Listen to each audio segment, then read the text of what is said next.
అంటే ఈరోజు మనం ఒక చిత్రాన్ని నేయబోతున్నామన్నమాట. అవును, మానవ ప్రవర్తన, సంబంధాలు, ఉద్దేశ్యాలు అనే ఒక చిత్రాన్ని. ప్రతి పదం మరొక పదానికి ఎలా దారతీస్తుందో గమనించడం. అదే ఇక్కడ చాలా ఆసక్తికరమైన విషయం. అయితే ఆ మొదటి దారాన్ని పట్టుకుందాం. చర్య అంటే యాక్షన్కు సంబంధించిన పదంతో మొదలు పెడదాం. నా కళ్ల ముందు మెరుస్తున్న పదం ఎజైల్ అంటే చురుకైన. హ్మ్, సోర్స్లో అభ్యర్థి యొక్క చురుకైన ఆలోచనా విధానం పజిల్స్ను ఛేదించడంలో సహాయపడింది అనే ఉదాహరణుంది. ఇది కేవలం బాడీ బిల్డర్లాగా చురుగ్గా ఉండటం కాదు కదా, ఇది మెదడుకు సంబంధించింది అనుకుంటా. ఖచ్చితంగా. ఇది పూర్తిగా మానసిక చురుకుదనం. అంటే ఊహించని సమస్య వచ్చినప్పుడు, పరిస్థితులు మారినప్పుడు ఎంత వేగంగా, ఎంత సమర్థవంతంగా స్పందించగలరు అనేదే అజైల్ అంటే. అంటే కేవలం వేగం మాత్రమేనా? వేగం మాత్రమే కాదు, ఆ వేగంలో ఒక సౌలభ్యం, ఒక అనుకూలత, అడాప్టబిలిటీ అంటాం గదా, అది కూడా ఉంటుంది. Okay, adaptability. ఒక స్టార్టప్ కంపెనీ మార్కెట్కి తగ్గట్టు తన ప్రణాళికలను మార్చుకోవడం అజైల్ థింకింగ్కి ఒక మంచి ఉదాహరణ. స్థిరంగా ఒకే పద్ధతికి కట్టుబడి ఉండకుండా అవసరాన్ని బట్టి మారగలగడం అన్నమాట. సరే, అంటే వేగంగా ఆలోచించడం, మారగలగడం. దీనికి దగ్గరగా ఉన్న మరో పదం ఇక్కడ కనిపిస్తోంది. అలాక్రిటీ. ఉత్సాహం, సంసిద్ధత అని అర్థం. అవును, సోర్స్లో ఉదాహరణ ఆమె ఆఫర్ను ఉత్సాహంగా అంగీకరించింది అని ఉంది. మరి ఎజైల్కి, అలాక్రిటీకి మధ్య తేడా ఏంటి? రెండూ వేగానికి సంబంధించినవే కదా. మంచి ప్రశ్న అడిగారు. ఇక్కడే అసలు సూక్ష్మభేదం ఉంది. ఎజైల్ అనేది మీ సామర్థ్యం, అంటే క్యాపబిలిటీ. నా క్యాపబిలిటీ. అవును, కానీ అలాక్రిటీ అనేది మీ వైఖరి, మీ యాటిట్యూడ్. ఓ. మీరొక పనిని వేగంగా చేయగలరు, అది మీ ఎజైల్ స్వభావం. కాని ఆ పనిని ఎంతో ఉత్సాహంగా, సంతోషంగా, ఏమాత్రం ఆలస్యం చేయకుండా చేయడానికి ముందుకొస్తే అది అలాక్రిటీ. అంటే అందులో ఒక పాజిటివ్ ఎనర్జీ ఉంటుందన్నమాట. ఖచ్చితంగా. ఇది నాకొక సంఘటనను గుర్తుచేస్తుంది. మా ఆఫీసులో ఒక కష్టమైన కొత్త ప్రాజెక్ట్ వచ్చినప్పుడు చాలామంది వెనుకడుగు వేశారు. కాని ఒక జూనియర్ ఉద్యోగి మాత్రం ఎంతో అలాక్రిటీతో ముందుకొచ్చి బాధ్యత తీసుకుంది. ఆ ఉత్సాహమే ఆమెను అందరిలో ప్రత్యేకంగా నిలబెట్టింది. ఓకే, ఇప్పుడు చాలా స్పష్టంగా అర్థమైంది. ఎజైల్ అనేది టాలెంట్ అయితే, అలాక్రిటీ అనేది ఆ టాలెంట్ను చూపించేటప్పుడు ఉండే ఉత్సాహం. సరిగ్గా చెప్పారు. అయితే ఎప్పుడూ వేగంగా ఉండటమే విజయమా? కొన్నిసార్లు నెమ్మదిగా, ఓపికగా ఉండటంలోనే అసలైన బలముంటుంది కదూ. నేను చూసిన చాలామంది సక్సెస్ఫుల్ వ్యక్తులు చాలా ఓపికగా ఉంటారు. నిజమే.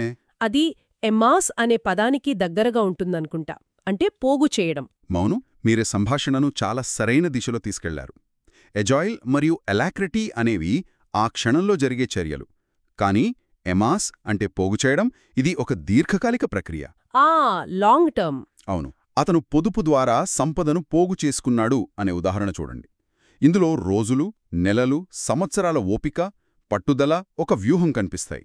ఇది కేవలం డబ్బు గురించే కాదు కదా. అస్సలు కాదు.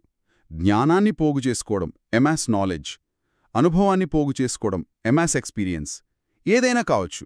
ఇక్కడ కాలం యొక్క పాత్ర చాలా ముఖ్యం. ఈ మూడు పదాలు ఎజైల్, అలాక్రిటీ, ఎమాస్ చర్యకు మూడు విభిన్న కోణాలను చూపిస్తున్నాయి.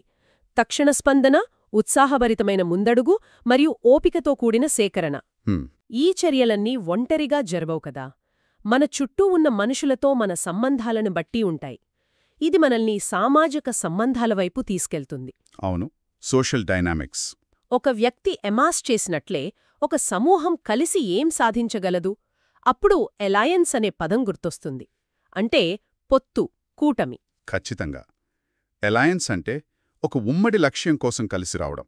డిజిటల్ లెండింగ్ కోసం బ్యాంకులు ఒక కూటమిని ఏర్పాటు చేశాయి అనే ఉదాహరణలో ఒంటరిగా సాధించలేనిది కలిసి సాధించాలనే ఉద్దేశం స్పష్టంగా కనిపిస్తోంది. ఇది కేవలం వ్యాపారంలోనే కాదనుకుంటా. ఎక్కడైనా, దేశాల మధ్య, చివరికి స్నేహితుల మధ్య కూడా ఉంటుంది. ఒకరి బలాన్ని మరొకరు ఉపయోగించుకుంటూ ముందుకు సాగడం. ఇది ఒక నిర్మాణాత్మక శక్తి. సరే, కలవడం గురించి మాట్లాడుకున్నాం. మరి విడిపోవడం సంగతేంటి? కొన్నిసార్లు బంధాలు ఎలా తెగిపోతాయి? ఇక్కడే సోర్స్లో ఉన్న మరో పదం గుర్తొస్తుంది. ఏలియనేట్ అంటే దూరం చేయడం. ఇది చాలా ముఖ్యమైన పదం. చెడు యాజమాన్యం ఉద్యోగులను దూరం చేస్తుంది అనే ఉదాహరణ చాలా శక్తివంతమైనది. ఇది ఒక వ్యక్తిని ఒక సమూహం నుండే మానసికంగా వేరుచేయడం. ఒక విషం లాంటిది. అవును, అలయన్స్ ఎంత నిర్మాణాత్మకమో ఏలినేట్ అంత విధ్వంసకరం. ఇది సంబంధాల్లో చీలికలు తెస్తుంది, ఒంటరితనాన్ని సృష్టిస్తుంది. మ్మ్. ఈ ఏలినేట్ అనే పదాన్ని మనం తర్వాతి పదమైన అలూఫ్తో జత చేయవచ్చు. అలూఫ్ అంటే అంటి ముట్టనట్లు ఉండటం. అవును, దూరంగా ఉండటం. ఈ రెండింటి మధ్య ఒక కారణకార్య సంబంధం ఉండొచ్చు. ఒక వ్యక్తిని పదే పదే దూరం పెట్టినప్పుడు, అంటే ఏలినేట్ చేసినప్పుడు, వాళ్లు తమను తాము రక్షించుకోవడానికి అలూఫ్గా మారవచ్చు. అంటే ఒక కవచంలాగా. సరిగ్గా అదే. ఎవరితో కలవకుండా, భావాలను పంచుకోకుండా ఒక కవచాన్ని నిర్మించుకోవచ్చు. అయితే ఒక్క నిమిషం. ఒక వ్యక్తి కావాలని అలూఫ్గా ఉండటం వేరు, పరిస్థితుల వల్ల ఏలినేట్ చేయబడి అలూఫ్గా మారడం వేరు కదా. ఆ తేడానెలా గుర్తించాలి? చాలా మంచి పాయింట్ అడిగారు. కావాలని అలూఫ్గా ఉండేవారు బహుశా తమ ఆధిపత్యాన్ని లేదా గర్వాన్ని ప్రదర్శించడానికి అలా ఉండొచ్చు. ఓకే. కానీ ఏలియనేట్ చేయబడిన వ్యక్తి అలూఫ్గా మారడంలో ఒక రకమైన బాధ, ఒక రక్షణ ధోరణి కనిపిస్తోంది. సోర్స్లోని ఉదాహరణ చర్చ సమయంలో అతను అంటీ ముట్టనట్లు ఉన్నాడు అనుంది గదా. అవును.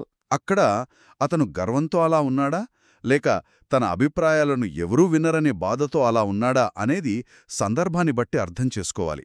కాబట్టి ఏలియనేట్ అనేది ఒక చర్య అయితే, అలూఫ్ అనేది దాని ఫలితంగా ఏర్పడిన ఒక స్థితి కావచ్చు. ఈ 3 పదాలు అలయన్స్, ఏలినేట్, అలూఫ్ మన సామాజిక జీవితం యొక్క పూర్తి చిత్రాన్ని చూపిస్తున్నాయి.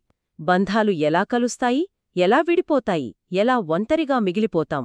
ఈ ఏలియనేట్ అవ్వడం అనేది ఒక రకంగా ఒక వ్యక్తికి కలిగే ఒక ఎయిల్మెంట్ లాంటిది, ఒక అనారోగ్యం. అద్భుతమైన కనెక్షన్.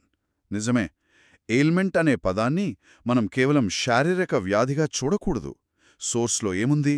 చిన్నపాటి అనారోగ్యాలను విస్మరించకూడదు అని. అవును. ఇది శరీరానికే కాదు, సమాజానికి కూడా వర్తిస్తోంది. పేదరికం ఒక సామాజిక అనారోగ్యం, అంటే సోషల్ ఎయిల్మెంట్. అవినీతి ఒక వ్యవస్థకు పట్టిన అనారోగ్యం, సిస్టమిక్ ఎయిల్మెంట్. అంటే ఏదైనా ఒక సిస్టమ్ను సరిగ్గా పనిచేయకుండా ఆపే సమస్య. సరిగ్గా అదే. సరే, సమస్య ఉంది, దాని ఎయిల్మెంట్ అని గుర్తించాం. మరి పరిష్కారమేంటి? దాన్ని పూర్తిగా తుడిచిపెట్టలేకపోయినా కనీసం దాని భారాన్ని ఎలా తగ్గించగలం? అప్పుడే మనకు ఎలివియేట్ అనే పదం కనిపిస్తుంది. అవును, అలీవియేట్, ఉపశమనం కలిగించడం, తగ్గించడం. అలీవియేట్ అనే పదంలో ఉన్న అందమదే. ఇది సమస్యను పూర్తిగా పరిష్కరిస్తానని హామీ ఇవ్వదు, కాని దాని తీవ్రతను, దాని ప్రభావాన్ని తగ్గిస్తానని చెబుతుంది. ఒక ఉదాహరణ చెప్పగలరా? తప్పకుండా. ఆ ఎన్జిఓ పేదరికాన్ని తగ్గించడానికి పనిచేస్తుంది అనే ఉదాహరణ చూడండి. ఆ సంస్థ పేదరికాన్ని ప్రపంచం నుండి తుడిచిపెట్టలేకపోవచ్చు, కాని కొంతమంది జీవితాలలో దాని భారాన్ని తగ్గించి వారికి ఉపశమనం, అంటే అలీవియేట్ చేస్తుంది. నొప్పి నివారణ మందులాగా? పర్ఫెక్ట్. పెయిన్ కిల్లర్ నొప్పికి కారణాన్ని తొలగించదు, కాని నొప్పిని అలివియేట్ చేస్తుంది. ఇది తక్షణ ఉపశమనం గురించి మాట్లాడుతుంది. ఈ ఎయిల్మెంట్ అలివియేట్ జంట చాలా ప్రాక్టికల్గా ఉంది. ప్రతి సమస్యకు పూర్తి పరిష్కారం దొరకకపోవచ్చు, కానీ ఉపశమనం కలిగించడం కూడా పురోగతే. ఖచ్చితంగా.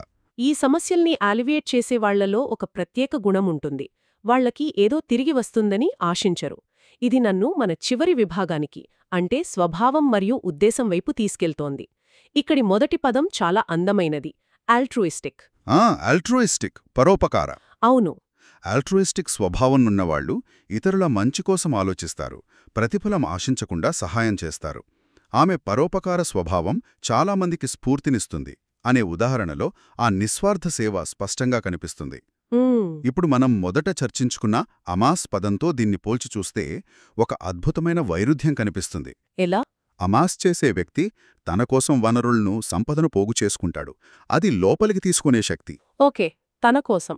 కాని ఆల్ట్రిస్టిక్ స్వభావమున్న వ్యక్తి తన సమయాన్ని, శక్తిని, వనరులను ఇతరులకిస్తాడు. అది బయటకు ప్రవహించే శక్తి. వావ్!